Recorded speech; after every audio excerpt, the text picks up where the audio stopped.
네, 감사합니다. 매일 성경 12월 13일요, 토요일 분입니다.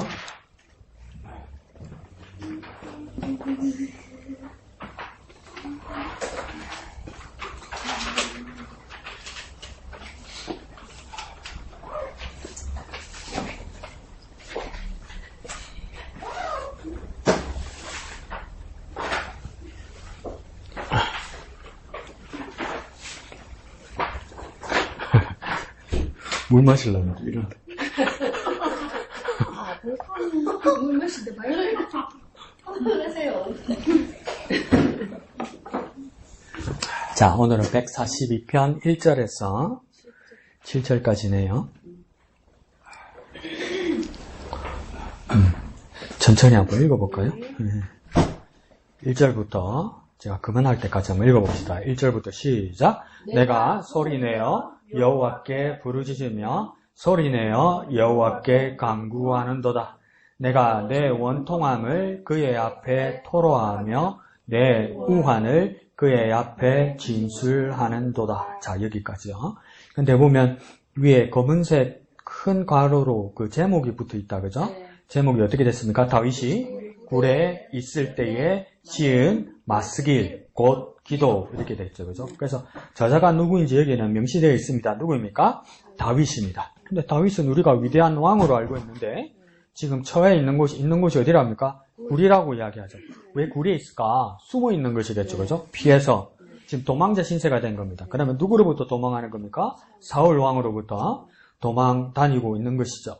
그래서 다윗이 그 왕으로 그 기름 부음을 받고 제일 작게는 얼마 정도 이렇게 방랑생활, 피난처 생활을 했다고 보냐면 10년, 짧게는 10년, 길게는 17년에서 17년에서 한 20년 정도, 그러니까 오랫동안 이렇게 쫓겨 다녔습니다. 그러니까 차라리 아무 말 안 하고 아무 소리 안 들었으면 사울에게 공격을 안 받았을 수도 있어요. 근데 괜히 임명받아서 그렇게 되는 거죠. 그게 뭡니까? 하늘 아래 태양이 둘이 있을 수 없다는 것처럼 사울이 그렇게 용서 안 하고 죽이려고 했던 것이죠. 그리고 그걸 뭐라고 부릅니까? 마스길이라 이렇게 있다, 그죠?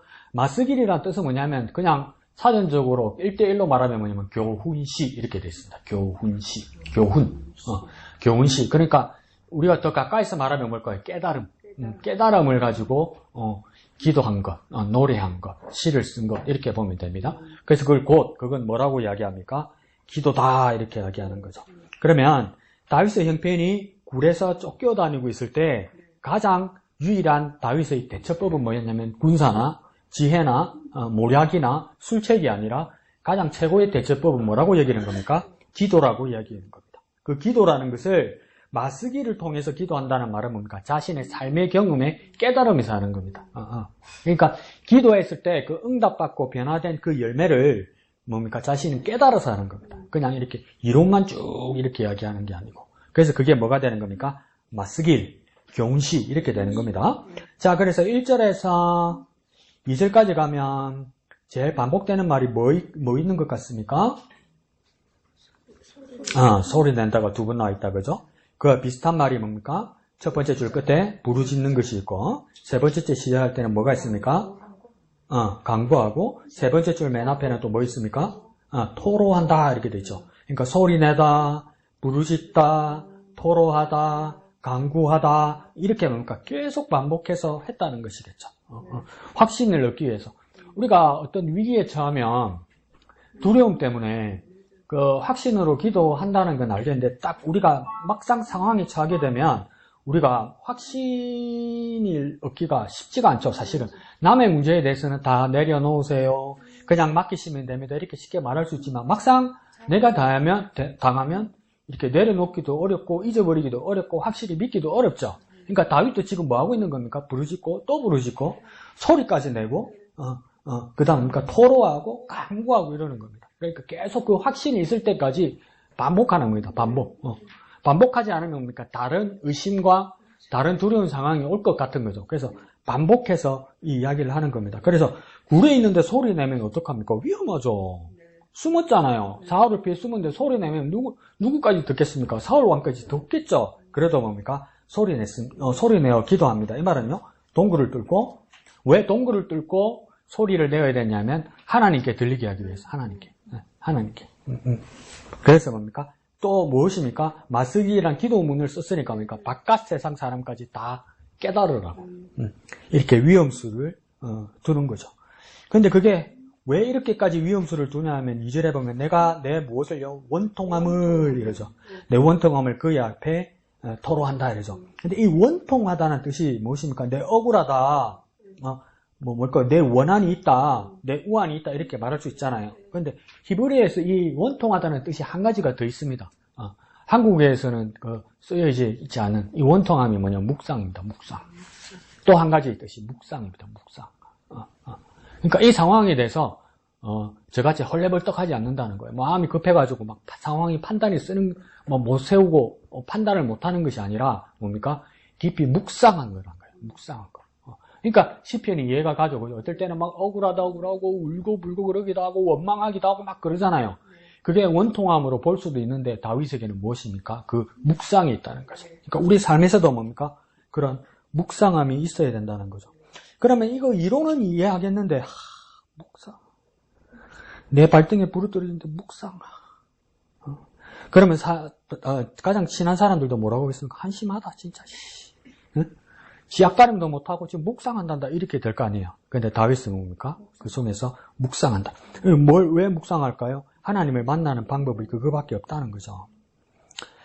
자, 3절부터 한번 읽어봅시다. 시작. 내 영이 내 속에서 상할 때에도 주께서 내 길을 아셨나이다.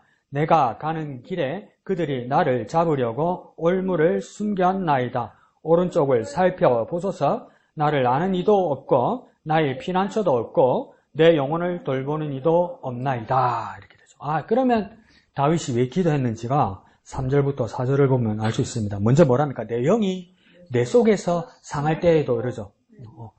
다른 건 몰라도 내 영혼이 상하면 안 되잖아요. 그죠? 근데 다윗은 뭐라냐면 내 영이 상할 때도 내 속이 상할 때도 이 말 뭡니까? 나의 가장 깊은 부분, 나의 가장 중심, 나의 진심, 나의 진실이 뭡니까? 상처 입었다. 하나님 앞에 내어놓는 겁니다.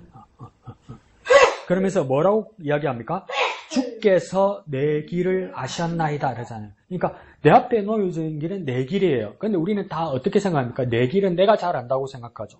내가 결정을 하는 걸 생각하죠. 근데 당장 앞에다가 사거리에다 길 앞에다가 사람을 세워놓고 내 갈 길을 가라면 먼저 두리번거리죠. 우리는. 왜 두리번거립니까? 어디로 가야 할지 당장 결정하지 못했기 때문이죠. 근데 뭡니까? 내가 가야 할 길을 나보다 누가 먼저 알고 계시다는 겁니까? 주께서 알고 계시다 이 말입니다. 그러니까 이게 다윗의 대전제가 뭐냐면 나보다 나를 아는 분이 있다. 그분이 누구라고 하는 겁니까? 하나님이라고 믿는 거죠. 그래서 뭡니까? 하나님을 의지하는 겁니다. 나보다 더 정확하게 나를 아시는 분이 있다. 내가 무엇을 해야 될지, 어디로 가야 될지를 아시는 분이 있다. 그분은 나보다도 하나님이다. 그래서 뭡니까? 하나님께 부르짖고, 하나님께 소리내고, 하나님께 간구하고, 하나님께 토로하고, 하나님께 진술하고 막 이러는 겁니다. 그분이 가장 확실하기 때문에. 그래서 뭡니까? 내가 가는 길에 그들은 대적들이겠습니다. 사울 같은 그 대적들이 나를 잡으려고 올무를 숨겼나이다. 덫을 놓았다고 이야기하는 거죠. 덫을 놓으려면 함정을 파려면 뭡니까? 그냥 평소의 길처럼 일반적인 길처럼 이렇게 해놓고 뭡니까? 거짓으로 뭡니까? 그 빠지는 길이나 덫을 놓는 거죠, 그죠? 그러니까 다 거짓들이라는 거죠, 거짓들. 그런데 내 눈으로 보는 것으로 걸어가면 뭡니까? 덫에 올무에 걸리겠죠. 근데 덮어놨어도 내 앞에 가는 길을 덮어놨어도 정확하게 보시는 분은 누구밖에 없다는 겁니까? 하나님. 그러니까 하나님을 의지할 수밖에 없다는 겁니다. 4절에 오른쪽 돼 있죠. 오른쪽에다 동그라미 치세요. 이 오른쪽이라고 왜 이렇게 다윗이 썼냐면 이게 상황이 어떤 상황이라고 다윗이 가정을 하는 거냐면 법정, 재판소, 법정에서 오른쪽은 누가 있냐면 증인. 나를 도와줄 증인. 저 사람 아닙니다. 내가 그날 같이 있었는데 그 잘못을 안 저질렀습니다. 해줄 증인. 그 증인이 서는 자리가 오른쪽 자리라는 겁니다. 근데 그래서 나를 도와줄, 나를 변호할 증인을 오른쪽으로 딱 쳐다봤어. 봤는데 뭡니까? 나를 아는 이도 없고, 나의 피난처도 없고, 내 영을 돌보는 이도 없다. 뭡니까? 아무도 없더라. 그 재판소에서 나는 이제 피고가 됐어요. 피고. 그러니까 내가 잘못한 것이 없다는 것을, 무죄하다는 것을 내가 증명하지 못하거나, 그리고 나를 증명해 줄 증인이 아무도 없어요. 그럼 이대로 재판에 가면 뭐라 판결 낼 거예요? 나는 유죄라. 그죠? 없고 없잖아요. 와, 얼마나 무섭까? 얼마나 답답할까? 그러니까 하나님 앞에 고백하는 거예요. 내 증인석에 아무도 없습니다. 분명히 내가 억울한 것을 본 사람이 있을 건데 아무도 안 나왔습니다. 왜 안 나왔을까요? 무서워서 손해볼까 봐. 진짜 아무도 없는 거예요. 근데 누구한테 아무도 없다고 이야기하는 겁니까? 하나님께. 찾았네. 증인 한 분이 누구입니까? 하나님밖에 없다는 거예요. 그러니까 하나님께 기도하는 거죠. 그러니까 하나님께 기도하는 거죠. 그래서 이런 걸 기원으로 오른쪽이 좋은 자리다 막 이랬었는데 근거가 있겠나? 나의 오른손으로 붙으심이다 막 이러니까. 그래서 그러니까 강도가 오른쪽에 있는 강도가 좋은 말 했을 거다. 우리가 추정하는 건데 그거하고는 조금 다른 이야기입니다. 증인석입니다. 자, 5절부터 읽어볼까요? 시작. 여호와여, 내가 주께 부르짖어 말하기를 주는 나의 피난처시요 살아있는 사람들의 땅에서 나의 분기시라 하였나이다. 나의 부르짖음을 들으소서. 나는 심히 비천하니이다. 나를 핍박하는 자들에게서 나를 건지소서. 그들은 나보다 강하니이다. 이러죠. 그래서 또 한 번 뭡니까? 하나님께 부르짖습니다. 왜 부르습니까? 두 번째 줄에 주는 나의 피난처시다 이러죠. 앞에 피난처가 없다고 그랬잖아요. 증인석에 피난처로 있는 자리가 없다고 그랬잖아요. 단 유일한 한 분 증인을 찾은 거예요. 그분이 누구입니까? 하나님이라는 거죠. 그래서 하나님은 나의 피난처시고 나의 분기시다. 분기시라는 건 뭐냐면 재산이겠죠. 재산, 상속, 유산 이런 게겠죠. 그걸 또 우리가 하나님께서 나의 분기시라면 뭐가 될까요? 하나님이 진정한 나의 위로가 되고 또 뭐가 될까요? 나의 보상, 유일한 보상. 유일한 위로처가 되신다 이 말이겠죠. 그래서 6절에 나의 부르짖음을 들으소서. 나는 심히 비천하니이다. 나를 핍박하는 자들을 나에게서 건지소서 이러잖아요. 나는 중간에 보면 나는 심히 비천하니이다 이러잖아요. 이게 어디서 잠결에 들은 것 같은데 이 찬양 제목을 모르겠는 거라. 그래서 이거 누가 불렀는데 어느 여자 보컬이 불렀는데 기억이 안 나는 거예요. 그래서 AI에 물어봤지. 지도 모르겠대. 그래서 CCM 같은데, 내 기억으로 한국어 CCM 같은데, 나는 심히 비천합니다. 이러면서 막 어떤 여성 보컬이 부르는 것 같아. 모르겠대. 그래서 내가 찾았잖아요. 이 어노인팅의 리더 중에 전은주라는 여자 전도사 있습니다. 그 사람이 부른 노래 중에 그때의 나는이라는 찬양이 있어요. 그때의 나는. 그 중간에 뭐라면 나는 심히 비천하오나 이렇게 불러요. 근데 그때의 나는 새 노래를 부르면 주님을 찬양할 것이다 이렇게 하거든요. 그래서 아이고 찾았다. 그래서 어노인팅의 전은주 전도사가 불렀던 그때의 나는, 그게 이게 나는 심히 비천합니다 이렇게 하는 가사가 있어요. 그래서 나를 핍박하는 자들에게서 나를 건지소서. 그들은 나보다 강하니이다 이러죠. 그러니까 나를 건지소서를 다른 말로 하면 나를 구원해 주세요 말이겠죠. 나를 구원해줘. 근데 왜 하나님께 구원해달라고 했을까요? 첫 번째는요, 대적이 나보다 더 강해요. 그리고 뭡니까? 상대적으로 나는요, 더 약해요. 그러니까 싸우면 못 이겨요. 이 올무에 걸려서 나는 죽게 됐어요. 근데 그 나를 건지시고 구원할 분은 누구밖에 없다고 발견한 겁니까? 하나님밖에 없다고 발견했기 때문에 하나님께서 나를 건져달라고 이야기하는 겁니다. 나는 내 자신을 구원할 수 없다고 말하는 거죠. 왜요? 대적이 나보다 강하기 때문에. 그러니까 내가 내 자신을 구원할 수 없는 거죠. 다윗이 그렇게 고백하는 거죠. 왜요? 나를 대적하는 자가 나보다 강하기 때문에 내가 싸워봤자 안 되는 거죠. 그래서 가장 강하신 이는 누구입니까? 구원하신 하나님밖에 없다. 7절 다 같이 한번 읽어볼까요? 시작. 내 영혼을 옥에서 이끌어내사 주의 이름을 감사하게 하소서. 나에게 갚아주시리니 의인들이 나를 두루리이다. 이러죠. 그러니까 내 영혼을 옥에서 이끌어내사 이러죠. 이 옥하고 비슷한 말이 뭘까요? 맨 위에 나오는 굴하고 같은 말이죠. 굴. 갇혀 있다는 거죠. 내 마음과 내 영혼이 옥이나 굴에 갇혀 있다는 건 뭡니까? 우리 마음도 뭡니까? 어디에 갇혀 있는 거. 불가항력적인 상태로 갇혀 있는 거. 더 쉽게 말할까요? 절망하는 거. 소망을 가지지 못하는 것, 쉽게 실망하는 것, 이것들이 다 뭘 상징하는 겁니까? 옥이나 굴을 상징하는 것이죠. 그래서 그 굴에서, 그 옥에서 뭡니까? 나와야 뭡니까? 해방인데 못 나온다는 거예요. 왜요? 무서워서. 그리고 자기가 자신을 얽어맨 거죠. 그래서 누가 나오게 할 수 있다고 이야기하는 겁니까? 내 영혼을 하나님께서 이끌어달라고 하는 거예요. 끌어내달라고 이야기하는 거죠. 그걸 두 자로 뭐라고 말합니까? 인도라는 거죠. 하나님 나를 인도하소서 이렇게 하는 거죠. 그냥 이끌어내서 주의 이름을 감사하게 하소서 이러죠. 왜 주의 이름을 감사해야 됩니까? 이를 이끄시고 나를 구원하시고 나를 인도하시고 구원하실 분은 하나님밖에 없기 때문에 하나님을 인정하는 것이 무엇입니까? 감사예요, 감사. 내가 기뻐하는 건 뭔데? 내가 해방되고 내가 자유되고 굴에서 나온 것, 옥에서 나온 것, 이게 기쁜 일인데 이 기쁨을 누구의 공로로 돌리느냐? 이게 감사에서 나오는 거예요, 감사. 하나님께서 해주셨습니다. 이렇게 고백하는 거겠죠. 그래서 주께서 나에게 갚아주시리니 이러죠. 갚아주시는 건 보상하신다는 말이겠죠. 그리고 뭡니까? 의인들이 나를 두루리다 이러죠. 의인들이 나를 두른다는 건 뭡니까? 나를 이렇게 둘러싸서 나를 보호해준다는 것이겠죠. 이 의인들이 누구일까? 의인들. 그래서 막 학자들이 여러 가지로 이야기합니다. 첫 번째, 우리 주위에서 의인들은 누구일까? 동력자들이겠죠. 우리 형제 자매들이겠죠. 그리고 뭡니까? 영적으로 말하면 누구이겠습니까? 천사들이겠죠. 그리고 더 가까이 말해볼까요? 하나님의 영을 말하겠죠. 성령을 말하겠죠. 그런데 다 어디서 시작되는 겁니까? 하나님에서 시작되는 거겠죠. 하나님에서 시작돼서 하나님께서 우리에게 동력자를 보내주시고 우리를 돕는 자를 보내주시고 천사들을 실제로 보내주시고 성령께서 내 안에 오셔서 무엇입니까? 나를 두르고 나를 지켜주신다는 거예요. 어디부터 시작되는 겁니까? 하나님부터 시작되는 겁니다. 여러 가지 방법이 우리가 보일 수 있고 여러 가지 방법을 찾겠지만 그보다 가장 우선 중심은 어디에 서 있어야 됩니까? 하나님께 서 있어야 되는 거죠. 하나님으로 시작한다는 거죠. 그래서 왼쪽 제목 한번 읽어볼까요? 왼쪽 제목은 뭡니까? 주님은 아시나니 이러죠. 그게 어디에 있냐면 3절 끝에 보면 주께서 내 길을 아셨나이다 이 고백하고 같은 거죠.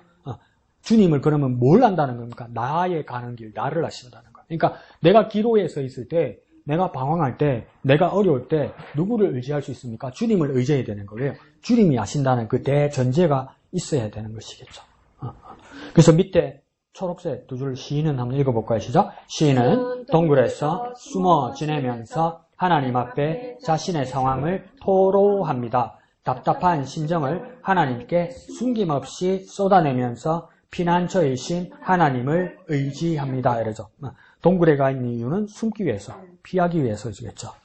그런데 그걸 뭡니까? 계속 숨어서 안전하게 피해 있는 것이 나은 것이 아니라, 그러니까 하나님 앞에 토로한다. 이제 내놓는다는 거예요. 숨기지 않고 하나님께 다 내놓는 거죠. 무엇을요? 두 번째 문장에 답답한 심정을. 답답할 때 있죠. 네.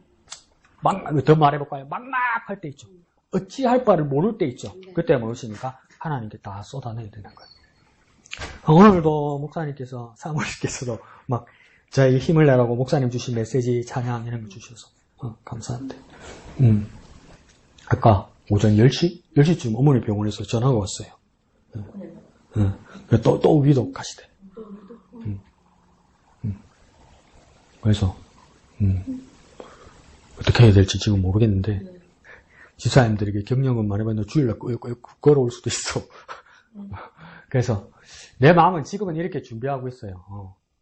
우리 형한테도 형수님한테도 그렇게 해라. 근데 불효를 감당하자. 불효를 감당하자. 만약에 주중에 돌아가시더라도 수술은 일정대로 하자. 일정대로 하자. 일정대로 하고 형수님이 내려와서 마지막 모시면 되니까. 요즘은 핵가족들은 장례식 안 합니다. 무빙소 장례식이 있거든요. 그러면 이제 영안실에 모시고 입간하고 바로 이렇게 발인 나가면 낙골동에 모시면 그걸 할 수는 있어요. 그래서 이거 연기했다가는 환자 상태가 어떻게 될지도 우리 형 상태가 어떻게 될지도 모르니까 불효라도 해야 되겠다. 그렇게 마음은 생각은 하고 있어요. 답답하지. 막막하지.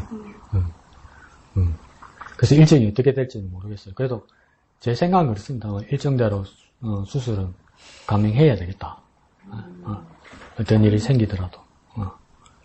그런 생각은 하고 있습니다. 근데 또 내 답답한 심정을 하나님이 들으시고 조금 더 연계해 주셔서 지켜주시면 또 감사한 거고. 또 제가 괜한 걱정을 한 거면 어머니도 계실 거고, 그렇습니다. 지금 상황은.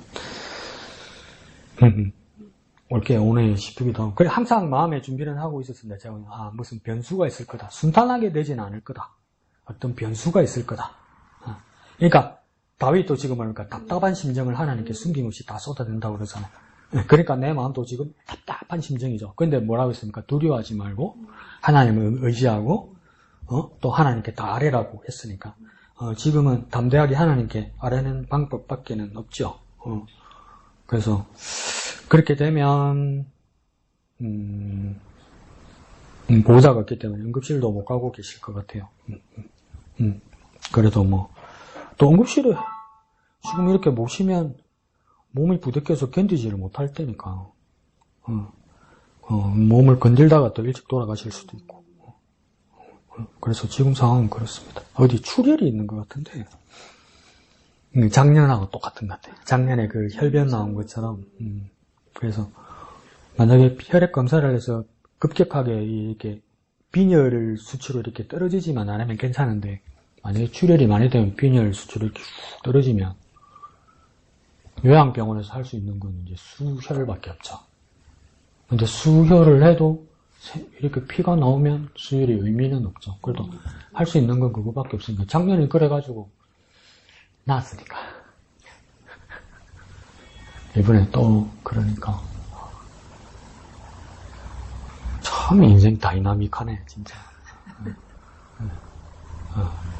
그래도 어머니도 뭐 아들 살리고 싶지 않겠습니까? 그리고 세 번째 수술 날짜를 연기하면 또 언제 될지 모를 것 같아요. 그리고 저 사람도 말기인데 형도 말기인데 연기했다가 또 기다리다 사고 나면 또 안 되니까 수술해야지 뭐. 내가 그렇게 지 생각해준 줄 지금 몰라. 진짜 철딱선이 없어. 진짜. 아까 전화하니까 막 겁이 나가지고 왜 겁을 내는지 보니까 지 수술 못할까봐 겁이 나가지고 아휴 호로자식 진짜. 자 오실까? 제목 한번 읽어볼까요? 시작. 일은 아들을 되찾은 아버지. 무슨 이야기인지 대강 이해가겠죠, 그죠? 두자로는 무슨 이야기라고 이야기합니까? 당자 이야기죠. 그러니까 느낌 오죠, 그죠? 성경에는 당자라는 말은 없다. 그죠? 일은 아들을 뭡니까? 우리가 부르기를 뭐라고 부른 겁니까? 당자라 불렀다. 이 말입니다. 아시겠죠? 그래서 오늘 이 본문에서 설명할 때는 이제 해설자가 뭐라고까지 이야기하냐면 당자가 몇째 아들이냐 이렇게 물어보는 거죠. 우리는 당자가 몇째 아들이라고 우리 알고 있죠. 둘째 아들이다, 그죠? 근데 이제 본문의 역자는 뭐라고 이야기했냐면 편집자는 뭐냐면 분명 둘째 아들은 당자다. 근데 뭡니까? 첫째 아들도 못지 않다. 왜? 첫째 아들도 아버지 마음을 모르니까. 그래서 당자와 또 하나의 당자일 수 있다 이렇게 이야기하는 거죠. 그래서 또 한국어로 번역된 책 중에 유명한 책이 있는데 그 당자가 아니고 당부, 아비부자를 써서 당부의 하나님이라는 책이 있습니다. 그거는 뭐냐면 뉴욕에 있는 리머드 교회의 그 팀 켈러 목사님이 쓴 책 중에 당자의 하나님, 이런 책, 당부의 하나님 이 책이 있어요. 근데 이 당부의 하나님 책에서 일부는 뭐라고 하냐면 큰아들의 어떤 완고함, 그 아버지 마음을 모르는 안타까움, 그것도 같이 이렇게 기록된 겁니다. 근데 팀 켈러 목사님도 돌아가셨어요. 72살에 그 암 말기로 이렇게 돌아가셨죠. 근데 팀 켈러 목사님이 이제 마지막에 인터뷰를 하면서 이런 이야기를 했어요. 기자한테 뭐라고 자기가 이야기를 했냐면 나는 암이 발병되기 전에 암이 발병되기 건강한 시절로 돌아가고 싶지 않다고 그래요. 그냥 뭐야? 의사했어요. 난 하나님께 그런 기도 하지 않는다고 해서 뭐야? 처음에 이해를 하지 못했죠. 그래서 어제 차례대로 이렇게 천천히 보니까 뭐라고 했냐면 이 어려움과 고난과 고통 속에서 만난 그 크신 하나님을 나는 잃어버리고 싶지 않다고 그래요. 이해는 가는데 그래도 그렇지 이런 생각이 들잖아요. 그죠? 근데 나는 완전히 이해는 못하겠는데 조금 이해할 것 같아요. 조금. 진짜 나와 우리 형과 우리 어머니에게 이런 일이 없었으면 정말 좋겠는데 그건 정말 감사한 일이고 평안한 일이고 행복한 일인데 그런 일이 없는 동안 난 어떤 사람이었을까? 난 정말 깊으신 하나님의 뜻에 대해서 묵상하고 고민하고 기도하고 있었을까? 그건 아닌 것 같은 거다. 그러니까 내가 정말 지기 힘든 십자가 같기도 한데 그 어려움과 고통 속에서 나는 또 뭔가 또 다른 하나님의 뜻을 만나는 거죠. 그거는 감사한 거라는 거죠. 그래서 잘 이해 못하겠죠, 여러분. 안 아파야지요. 싶었잖아요. 근데 그 말도 맞는데 약간 이해할 것 같아. 그러니까 사랑의 교회 옥하는 목사님도 폐암 재발되어서 그 중환자실에 들어갔잖아요. 그래서 이제 중환자실에서 돌아가셨죠. 근데 그 들어갈 때 마지막 말 사랑의 교회 교인들에게 한 말이 뭡니까? 교인들에게 나를 위해서 하나님께 기도하지 마라. 하나님 앞에 염치 없다 이렇게 했거든요. 그때도 내가 이해가 안 갔어요. 왜 그런 말씀을 하시나? 근데 뭡니까? 약간 알겠어. 자기는 뭡니까? 깊으신 하나님의 뜻을 만나고 있었던 것이겠죠. 그러면 우리에게는 뭡니까? 하나님의 깊으신 뜻을 만나는 것이 정말 중요한데 십자가가 너무 무겁다. 그죠? 십자가가 너무 무겁다. 무겁긴 하다. 저도 무겁긴 하다. 그러니까 시편에는 뭡니까? 좋을 때도 있고 기쁠 때도 있고 슬플 때도 있고 막 원망할 때도 있고 이렇잖아요. 그죠? 그런 모습이 있는 것 같습니다. 그래서 다음에 기회 되면 한번 찾아보십시오. 팀 켈러의 당부의 하나님. 이런 책이 있습니다. 그래서 이런 아들을 되찾은 일이죠. 되찾았다고 이야기하죠. 되찾았다고 이야기하니까 그러니까 지난주에는 뭘 되찾았습니까? 양 한 마리를 되찾았다. 그죠? 계속 비유를 들면서 되찾는 것에 대해서 예수님께서 말하고 있습니다. 그래서 뭡니까? 되찾는다는 것을 하나님의 입장에서 할 때는 뭡니까? 구원하시는 거겠죠. 그리고 뭡니까? 양이나 아들의 입장에서 되찾음으로 간다는 말은 뭐였습니까? 돌아간다는 것이고, 돌아가는 구체적인 모습은 뭡니까? 회개죠, 회개. 한 마리 양도 또 뭡니까? 둘째 아들도 뭡니까? 돌아간다는 뜻에서 회개하는 것이고, 아버지의 마음과 목자의 마음에서 뭡니까? 찾아 구원하는 겁니다. 구원과 회개를 같이 표현하는 겁니다. 그래서 그 되찾은 아버지 이르죠, 그죠? 아버지. 지난주에는 아버지 대신 누구입니까? 목자 이렇게 되는 거죠. 목자. 아버지와 목자가 같은 격으로 같은 레벨로 가 있는 것이죠. 그러니까 목자가 참 목자가 누구냐 이렇게 되는 거죠. 참 목자는 뭡니까? 그래서 예수님 뭐랍니까? 내가 참 목자다. 그래서 뭐랍니까? 나는 무엇을 위하여? 양을 위하여 목숨을 버린다 이러잖아요. 그러니까 우리 같으면 말이 안 되죠. 무슨 양을 위해 목숨을 버려? 양은 내가 키우는 가축일 뿐인데 그런데 뭡니까? 아무리 자기 애완 동물들을 사랑해도 그래서 애완동물이 세상을 떠나면 슬프고 막 울죠. 가족처럼. 그런데 한번 기로에 있어서 한번 여러분께 물어봅시다. 정말 운이 없어서 운이 없다고 그래야 되나? 정말 불행해져가지고 자기가 키우던 개가 아파. 그럼 요즘 건강보험 개 안 되잖아요. 근데 진짜 어떤 경우는 1,000만 원씩 나옵니다. 병원비가. 그럼 어떡할 건데? 아니 솔직히 말해봐. 어떡할 건데? 예? 그쵸? 그쵸 보면 돼. 내 이야기 해볼까? 편히 보내겠지. 1,000만 원 못 쓰겠지. 집사님 써요? 집사님 쓴다고? 아니 솔직히 말해봐. 쓰겠어요? 못 쓰겠어요? 못 쓰죠. 그죠? 근데 연예인들 막 1,000만 원씩 쓰더라. 돈이 있으니까 걔들은. 근데 예수님은 왜 자기가 참 목자라면서 뭐라고 이야기합니까? 돈을 쓰는 게 아니고 나는 양을 위하여 목숨을 버리노라 이러잖아요. 그러니까 우리는 뭐라고 쓰면 됩니까? 이상한 양반이네. 이상한 양반이네. 양이 지금 몇 마리인데, 예? 뭐 한다고 양을 위해 목숨을 버리냐고. 그러면 그 일선에 있던 그 당시에 목동들이 뭐라고 했습니까? 미친놈이네. 이럴 거 아니에요. 양을 왜 목숨을 버리는 경우가 어딨냐고요. 그러니까 뭡니까? 다르다는 거예요. 예수님 다르시다는 거예요. 다르시다는 거예요. 그래서 예수님이 내가 참 목자다. 이렇게 얘기하는 거죠. 양을 위해 목숨을 본다. 그렇죠. 우리는 예수님이 만약에 집이 있고 예수님이 목장이 있었으면 예수님 앞에 우리는 죄인이라서 예수님 맡기는 양보다도 못한 존재죠. 우리는 처음에. 그런데 뭡니까? 이 죄인인 우리를 사랑하셔서 목숨 버리셨다는 거예요. 그러면 그냥 비교적으로도 한번 생각해 보십시오. 우리를 얼마나 사랑하시는 겁니까? 얼마나 사랑하시는 겁니까? 말도 안 되게 사랑하시는 거란 말이에요. 그래서 그분이 누구입니까? 참 목자다. 참 목자다. 참 목자란 말이 사실은 보니까 뭡니까? 말도 안 되는 목자다 이 말입니다. 있을 수 없는 목자다 이렇게 말하는 거죠. 자, 중심 구절 한번 읽어볼까요? 시작. 이 내 아들은 죽었다가 다시 살아났으며 내가 잃었다가 다시 얻었노라 하니 그들이 즐거워하더라. 이거 누가 말하는 겁니까? 아버지가 말하는 것이겠죠. 그죠? 그래서 이 내 아들은 몇째 아들입니까? 두 번째 아들이겠죠. 그죠? 그래서 죽었다가 다시 살아났다 이러죠. 죽었다가 살아났다. 이 말을 뭐라고 쉽게 말할 수 있습니까? 부활 이렇게 할 수 있죠. 그죠? 그리고 또 뭐라고 얘기할 수 있습니까? 요한복음 3장에서 니고데모하고 한 이야기를 말하면 거듭남 이렇게 할 수 있겠죠. 그죠? 거듭 두 번째 난다는 거잖아요. 두 번째 출생한다. 그리고 또 다시 말하면 뭡니까? 중생 요 같은 말이죠. 중생, 거듭남, 부활 이게 뭐가 들어가는 겁니까? 다시가 들어가는 거예요. 다시. 그래서 다시라고 말할 때 뭡니까? born again 이랍니다. 중생, 거듭남, born again. 또 뭐라고 했냐면 rebirth 이랍니다. 버스는 뭡니까? 버스 타는 버스 말고 생일 축하한다 때 뭐라 합니까? 뭔데? birthday 이러죠. birthday.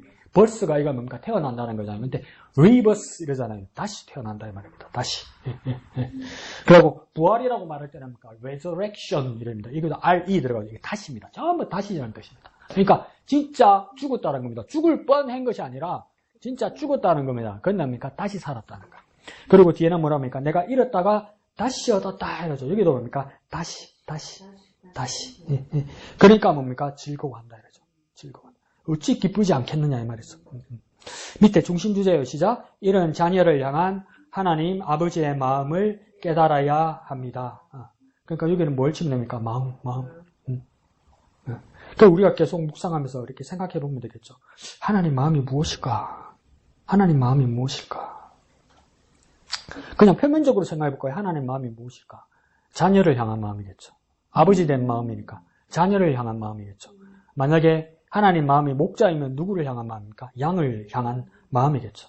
근데 자녀를 향한 마음이든 양을 향한 마음이든 다 뭡니까? 잃은 자들을 향한, 잃어버린 자를 향한, 집 나간 자를 향한. 그러니까 아이고 착한 내 새끼 말 잘 듣네. 해지면 집에 들어오고 아침에 일어나서 엄마 아빠한테 인사하고 밥 좀 좋죠. 고맙죠. 기특하죠. 근데 맨날 반항하고 집 나가고 그러면 아이고 막 숟가락 하나 안 나오니까 쏘기 싫어도 그런 부모가 어딨노. 밥이 안 넘어가지. 그러니까 사실은 뭡니까? 애먹이고 집 나간 애들에게 더 마음이 쓰이죠. 하나님도 매한가지입니다. 더 마음이 쓰이는 자녀들이 있다는 겁니다. 그게 하나님 마음이 아닐까, 아버지 마음이 아닐까 그런 생각이 듭니다. 자, 밑에 여는 말요. 누가복음 15장 11절에 말씀은 두 번째 줄에 작은 따옴표 안에 뭐라고 되어 있습니까? 제목 탕자의 비유라고 우리는 배우고 있습니다. 그 밑에 줄에요. 둘째 아들 탕자의 비유라기보다는 이제 어떤 제목으로 보자니까 그 밑에 줄에요. 아들을 향한 아버지 마음에 대한 비유입니다. 그러니까 뭘 생각해 보자고 이야기하냐면 탕자 중심이 아니라 아버지 중심으로 한번 보자 이라는 겁니다. 아버지 마음은 어땠을까? 그걸 보자는 것이겠죠. 그죠? 밑에서 두 번째 줄, 자, 뭐라고 합니까? 또 다른 탕자가 있다. 이렇게 말하죠. 그죠? 바로 밑에 줄에 뭐라고 합니까? 아버지 마음을 뒷장입니다. 알지 못하는 몇째 아들요? 첫째 아들. 그러니까 둘째 아들이만 탕자인 줄 알았는데, 오늘 여기 편집자는 누구도요? 첫째 아들. 첫째 아들도 탕자라고 이야기하는 겁니다. 그럼 왜 첫째 아들이 탕자도, 첫째 줄부터 읽어볼까요? 집에 머무르고 있지만, 실제 탕자라고 할 수 있는 첫째 아들에게 아버지의 마음을 전해주기 위해 주님께서 이 비유를 말씀하신 것입니다. 이러죠. 이게 뭡니까? 큰아들도 아버지 마음을 모르는 거라. 그러니까 큰아들, 작은아들 둘 다 아버지 마음을 모르는 거라. 그러니까 작은아들은 뭡니까? 떠난 거죠. 아버지를 떠난 거죠. 큰아들은 뭐랍니까? 같이 있으면서 불만투성이인 거라. 불만투성이. 그러니까 둘 다 뭡니까? 아버지 마음을 몰라. 그래서 뭡니까? 둘 다 탕자라고 볼 수도 있다 이 말입니다. 밑에 큰 글 잃은 자녀 시작. 잃은 자녀를 향한 하나님 아버지의 마음을 깨달아야 합니다. 이런 거죠. 뭐 해야 됩니까? 깨달아야 합니다. 깨달아야 합니다. 이해해야 됩니다.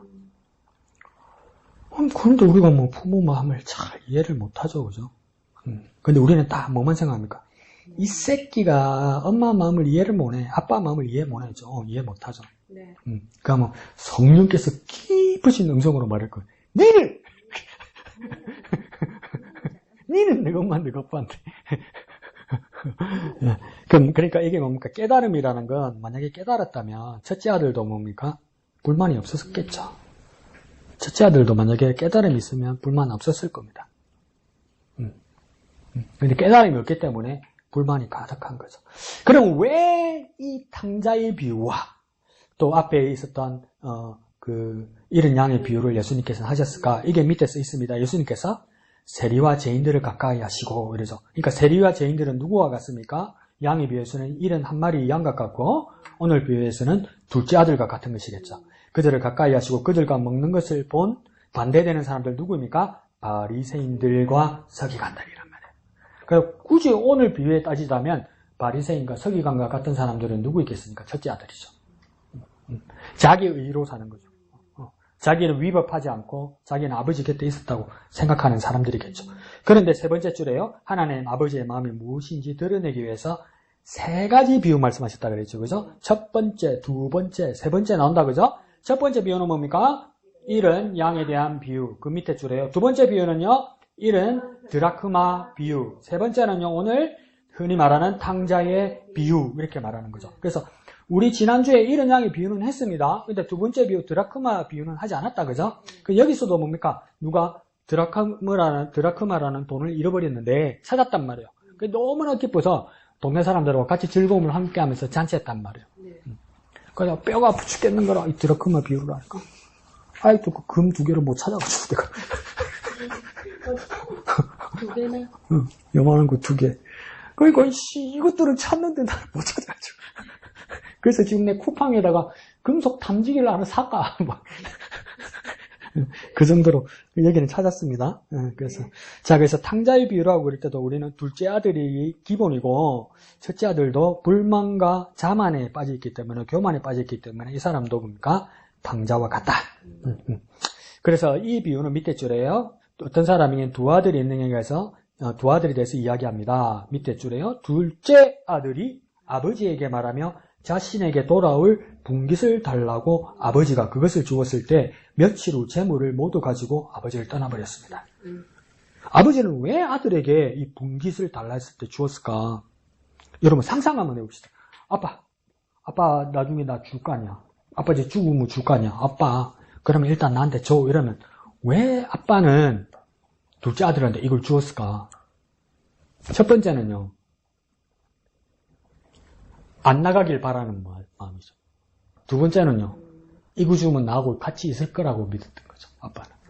그러길 바라는 거죠. 그러니까 받아가지고 나가는 거죠. 그러니까 모든 것이 우리의 예상대로, 우리의 시나리오대로, 우리의 바람대로 되지 않습니다. 그래서 그 워싱턴의 그 사김의 교회의 그 김용복 목사님 지지난주인가 설교 제목을 보니까 뭐라고 써있냐면 하나님의 방향은 뭐라고 되냐면 하나님의 방향은 모른다 이렇게 써 있어요. 하나님의 방향이 다른 것도 아니고 하나님의 방향이 우리와 틀린 것도 아니고 하나님의 방향은 모른다는 거예요. 이 대전제는 뭡니까? 니도 모르고 나도 모르고 아무도 모른다는 거예요. 우리가 원하는 방향이 있어요. 기도하면서도 우리가 원하는 방향이 있어요. 그래서 그걸 맞추면 막 쾌재를 불러요.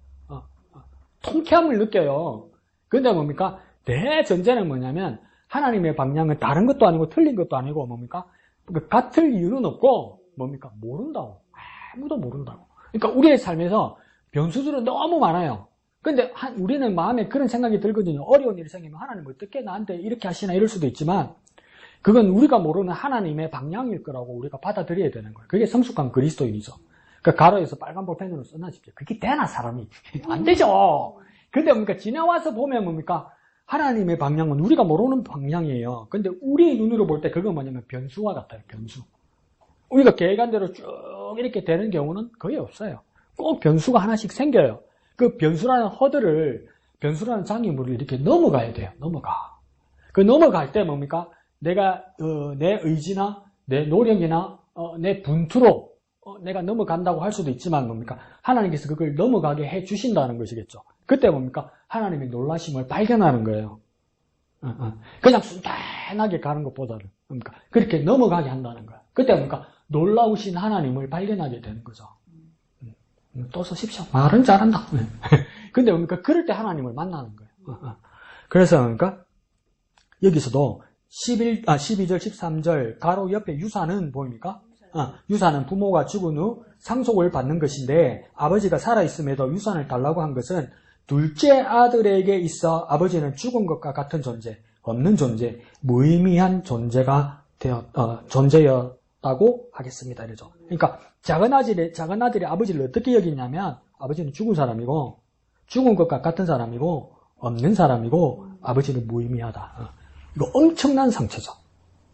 근데 부모에게 불만 있는 애들 이런 말 잘 하잖아요. 또 사춘기 때 이런 마음 가질 때 있잖아요.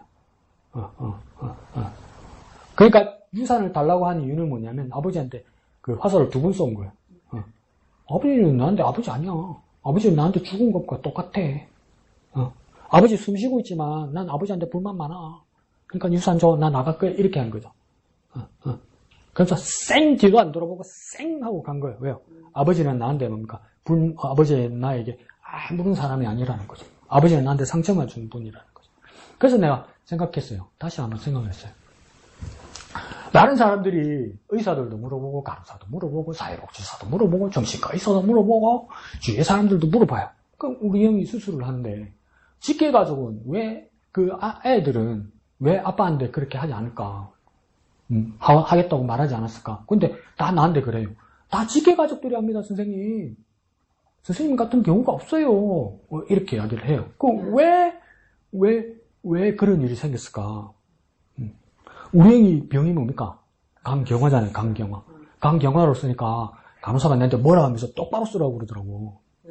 알코올성 강경화. 응?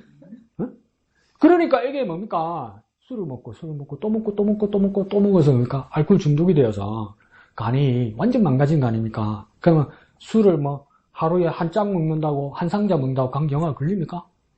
안 걸리잖아요. 그럼 왜 걸린 겁니까? 나한테 그러대? 나는 엄마인데 도리도 못하고 그래서 내가 병이 걸렸다 그래. 그래서 내가 싹 욕하면서 네가 엄마인데 도리를 못해서 병이 걸린다. 술 처먹어서 걸렸지. 내가 이랬지. 말 똑바로 해라. 내가 이랬죠. 근데 이게 그러면 뭡니까? 정말 오랫동안 먹은 거잖아요. 상상가죠? 그럼 가족들이 만정이 떨어지는 거야. 징글징글한 거야. 그러면 거기에서 가장 반항심이 생기고 미워하는 사람들이 누구이겠습니까? 자식들이지. 자식들이 상처가 많으니까. 상처가 생기잖아요. 인사불성인 아빠를 보면. 네. 그래서 이 결과치를 보면 뭐냐면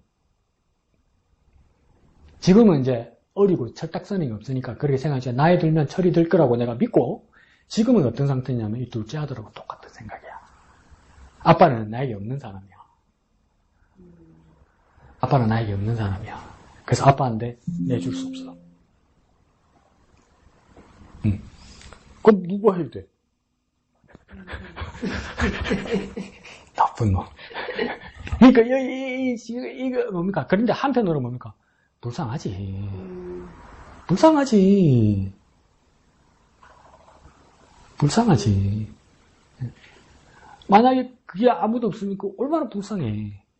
얼마나 삶이 두렵고 무섭겠어. 자기 주위에 아무도 없다는 거. 이렇게 생각할 때. 네. 사생이 그렇게 된 겁니다. 얼마나 좋아요. 반대할 마누라가 있나? 반대할 새끼가 있나? 나는 뭐. 나는 씨. 예, 여기서도 뭡니까? 작은 아들이 아버지를 그렇게 여긴 겁니다. 아버지를 죽은 것과 같고, 없는 것과 같고, 무의미한 존재라고 여기는 거죠. 자, 그 밑에 줄에요. 재산을 가지고 떠난 둘째 아들은 허랑방탕하며 낭비하였습니다. 그 맨 밑에 줄에요. 재산을 탕진하였을 때 흉년이 들어 궁핍하게 되었고, 어떤 사람은 돼지치기로 고용되어 살게 되었지만, 먹을 것조차 넉넉하지 못하여 돼지 먹이라도 먹고자 하였다. 그러나 그것마저 먹을 수가 없었습니다. 이거 그때 돼지 먹이라고 했는데 옛날 교육한거에는 써 있었죠. 지엄 열매라고 써 있었죠.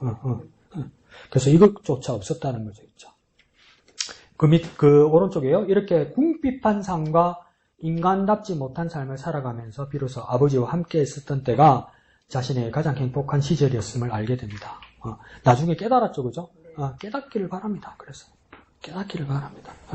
그냥 구사일생 위기를 잘 넘겼다 이런만 생각하지 말고 깨달음이 있어야 되겠죠. 그죠? 그 위기를 넘겼을 때 깨달음. 그 깨달음은 대부분 뭡니까? 변수에서 오는 겁니다. 그 변수에서 하나님께서 이 허들을, 이 장애물을 넘게 하실 때 그때 뭡니까? 깨달음이 오는 겁니다. 그냥 순탄하면 하나님과 점점 더 멀어지거든요. 그래서 그 밑에 줄에 가면 인생의 깊은 고통 가운데서 아버지를 생각하게 된 것입니다. 그러니까 이게 어떻게 되냐니까 이 둘째 아들에게도 고통이 가치가 있게 되는 거죠. 왜요? 아버지를 생각하게 하기 때문에. 우리에게도 뭡니까? 어떤 어려움과 고난이 있을 수 있습니다. 그죠? 그 고난과 어려움을 통해서 하나님 아버지가 계시다는 것을 알게 되면 우리의 고난과 우리의 고통은 뭡니까? 값진 것이 됩니다. 값진 것이. 근데 우리가 운이 좋아서 뭡니까? 고통과 어려움이 있을 때 다른 방법으로, 다른 사람으로, 다른 통로로 이 문제가 해결되면 그거 끔찍합니다. 어떻게 됩니까? 하나님과 멀어지죠. 하나님과 멀어지죠. 하나님 아니라도 방법이 생기잖아. 그러니까 고통에 완전 직면했을 때 아까 우리 시편 본 것처럼 내 오른쪽에 증인이 아무도 없다고 하나님께 말할 수 있는 그 상황이 올 때 정말 무섭고 두려운 상황이지만 그때 그곳에 누가 계시는 겁니까? 오직 하나님만 계시는 것이겠죠. 그래서 아버지가 얼마나 풍족한지, 아버지가 품꾼들에게 얼마나 훌륭한 분이셨는지, 그 밑에 줄에요. 얼마나 큰 죄를 지었는지 비로소 깨닫게 되었습니다. 깨달았으니까 다행이죠, 그죠? 그 밑에 줄에요. 아버지께로 돌아가기로 결심하고 그 밑에 줄에요. 누군가가 오는 것을 보게 됩니다. 저 집이 먼데 누가 막 뛰어오는 게 보이더라는 거죠. 그 바로 밑에 줄에 다름 아니 자신이 버렸던 아버지였습니다. 그 밑에 달락 보면 뭡니까? 밑에서 하나, 둘, 셋, 넷, 다섯, 여섯 번째 줄입니까? 아버지는 뛰어가서 목을 안고 입을 맞췄습니다. 그죠? 아버지가 뛰어가서 목을 안고 입을 맞췄다는 이 표현이 구약 성경에서 2번 나와요. 목을 어긋맞겨서 여러 번 나오지만 제가 기억나는 건 2개인데 둘 다 다윗이었어요. 첫 번째 목을 어긋맞겠다 했을 때는 누구였냐면 다윗이 압살롬을 다시 만났을 때. 그 자기 형을 죽였잖아요. 그죠? 그래서 외갓집에 도망갔잖아요. 그죠? 그런데 다시 이렇게 집으로 돌아왔는데 안 만났잖아요. 그러죠? 그래서 어떻게 해서 다시 만났을 때 압살롬이 얼마나 두려웠겠어요. 근데 그를 만나자마자 다윗이 뭡니까? 목을 어긋맞기면서 목을 안고 뭡니까? 눈물을 흘리죠. 그 다음에 또 한번 목을 안고 다윗이 누구를 이렇게 맞이했냐면 그 사람이 누구냐면 무비보셋입니다. 무비보셋 기억납니까? 누구의 아들입니까?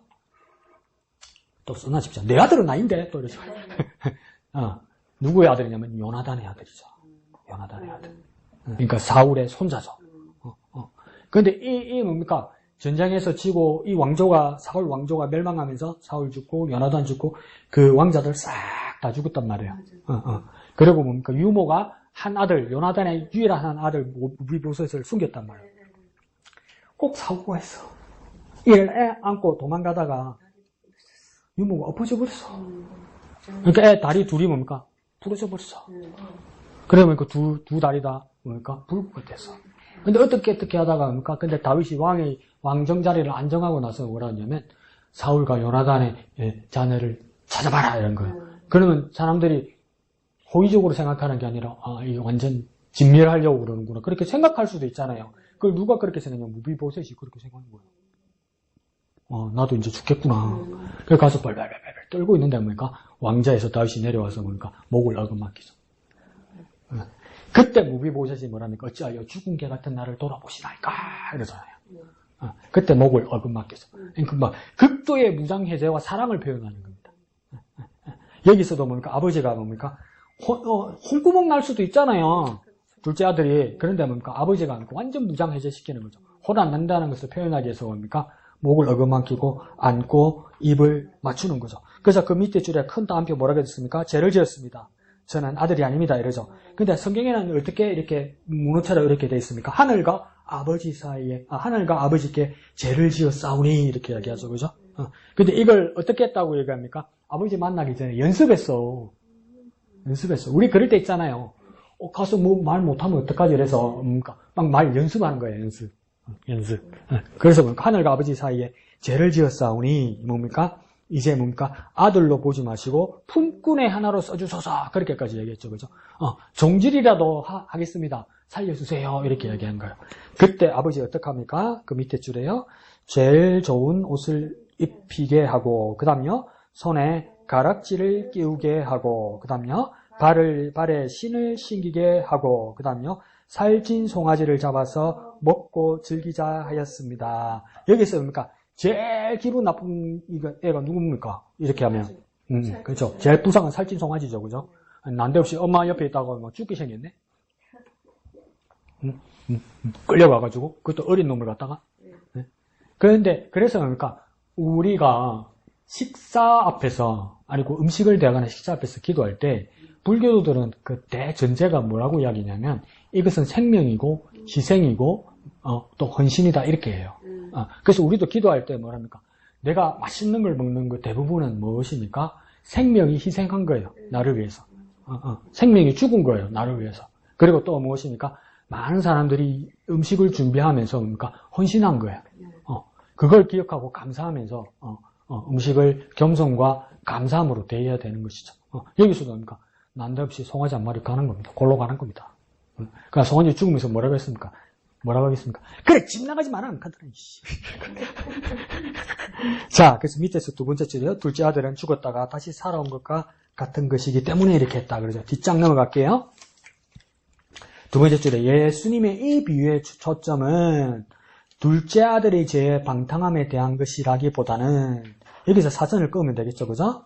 그것보다는 더 큰 주제는 뭐냐면 이러한 아버지를 향한 씻을 수 없는 죄를 지은 아들이라도 불쌍히 여기고 돌아오기를 기다리시는 또 돌아왔을 때 종이 아닌 아들로 받아주시는 뭡니까? 하나님 아버지의 마음. 어디입니까? 마음.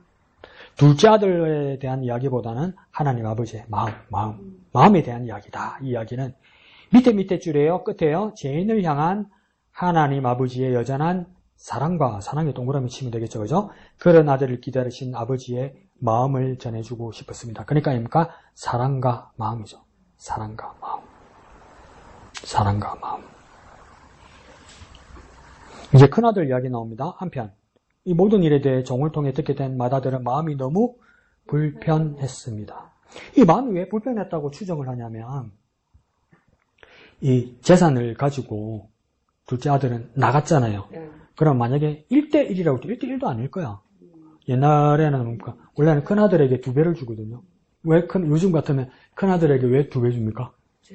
그래, 제사지낸다니 그랬었죠. 근데 여기서는 장자의 명분이라 2번 줍니다. 이스라엘은. 그러면 3분의 1 정도 가져갔다고 봐야 되나? 둘째 아들이? 그죠? 3분의 1 정도 가져갔죠. 그죠? 근데 아들이 다시 돌아왔잖아요. 큰아들이 계산이 딱 서는 거예요. 어떻게 되는 건지 아세요? 이스라엘 이상하게 계산해요. 그럼 큰아들이 3분의 2 가지고 있잖아요. 또 나눠야 돼. 그럼 큰아들이 어떤 생각을 들겠습니까?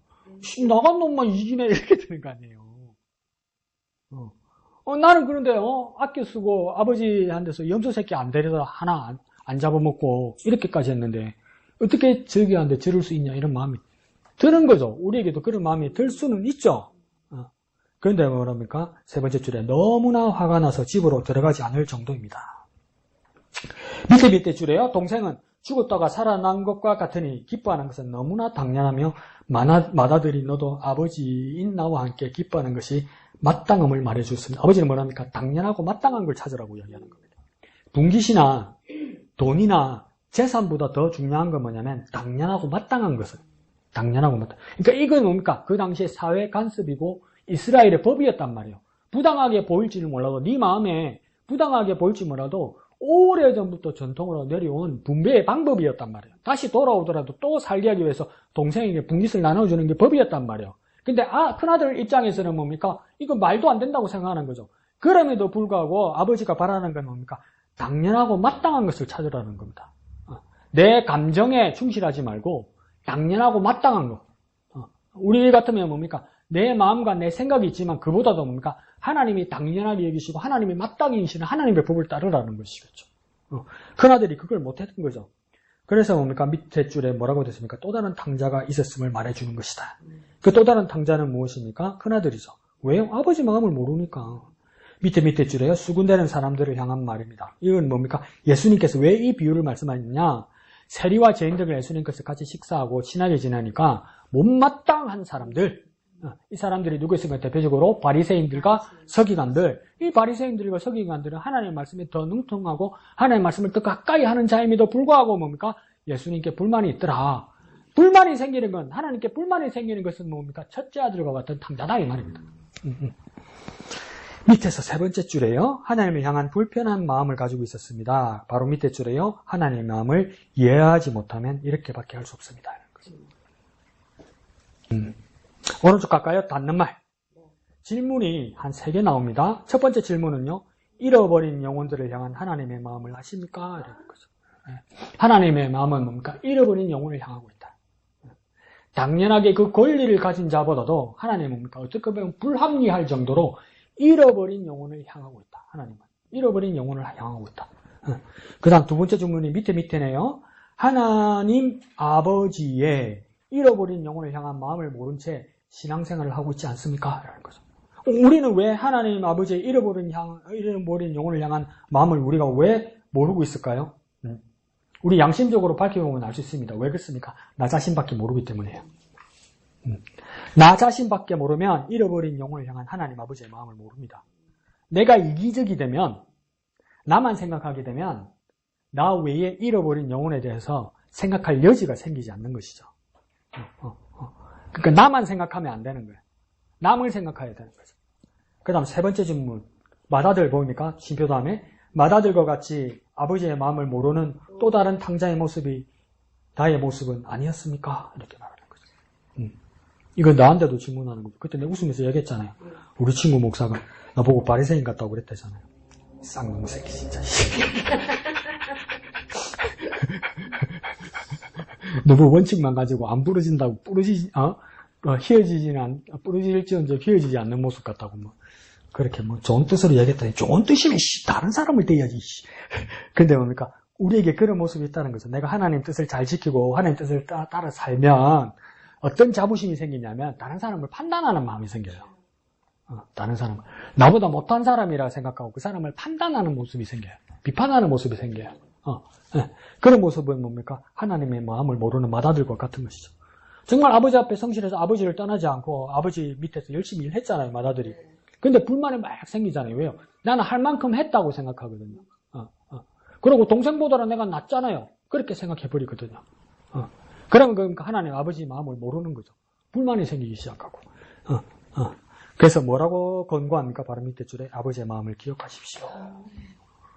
아버지 마음을 기억하십시오. 아버지 마음을 기억하고 그 뜻을 따르는 저와 여러분 되시기를 예수님 이름으로 축복합니다. 자, 1번 영화자매 마음의 기도. 하나님을 떠난 삶이 아무런 희망이 없으며 고통일 뿐임을 기억하고 여전히 나를 사랑하고 기다리시는 하나님께로 돌아가게 하소서. 2번 다 같이요. 하나님 아버지의 마음을 알아 아버지와 같이 잃어버린 영혼을 불쌍히 여김으로 그들을 찾고 기다리고 기도하는 하나님의 마음을 품은 자녀가 되게 하소서. 아멘. 자, 강구할게요. 목사님 말씀하셨지만 다음 주일 12월 21일이 성탄주일입니다. 25일 와서 교회 문 열어놓고 하면 지르지 마세요. 21일 날 오셔야 되고 그 다음이니까 1월 1일이 아니고 1월 4일 주일날 그게 신년주일입니다. 그렇게 하시고 한 가지 더 부탁드리면 여기 앞에 펴가지고 요거 한번 만져보세요. 여기 뭐냐면 여러분의 책상이고 밥상입니다. 네. 그죠? 네. 책상이고 밥상이니까 여러분이 이제 이걸 깨끗이 해야 돼. 네. 누가 닦아줄 거라고 생각하지 말고 2달, 3달 동안은 이게 내 책상이고 내 밥상이다. 그래서 자기 휴지나 물티슈로 매번 앉았던 자리, 내 책상, 밥상 깨끗하게 닦으시고 줄만 잘 맞추시고 누가 해주겠지 이러지 말고 이제 그 옆에 이제 핀잔 주세요. 밥상 좀 닦아라. 그래서 봉사하시는 분들 덜 힘들도록 그렇게 당분간 그렇게 해주시길 바랍니다. 자, 제가 기도하겠습니다. 하나님 아버지 은혜를 감사합니다. 하나님의 기쁘신 마음을 깨닫게 하여 주시고 집 나간 아들처럼 아버지를 무시하는 자가 아니라 풍성하시고 은혜로우신 하나님께로 언제나 돌아갈 수 있다는 확신을 가지고 언제나 주저하지 않고 하나님께로 돌아가게 하여 주옵소서. 또한 우리도 아버지 하나님을 닮아 하나님의 마음을 품고 많은 영혼들을 주님께로 인도하는 귀한 하나님의 사람, 하나님 자녀되게 축복하여 주옵소서. 거룩하신 예수님의 이름으로 기도합니다. 아멘. 하늘에 계신 우리 아버지, 아버지의 이름을 거룩하게 하시며 아버지의 나라가 오게 하시며 아버지의 뜻이 하늘에서와 같이 땅에서도 이루어지게 하소서. 오늘 우리에게 일용할 양식을 주시고 우리가 우리에게 잘못한 사람을 용서하여 준 것 같이 우리 죄를 용서하여 주시고 우리를 시험에 빠지지 않게 하시고 악에서 구하소서. 나라와 권능과 영광이 영원히 아버지의 것입니다. 아멘.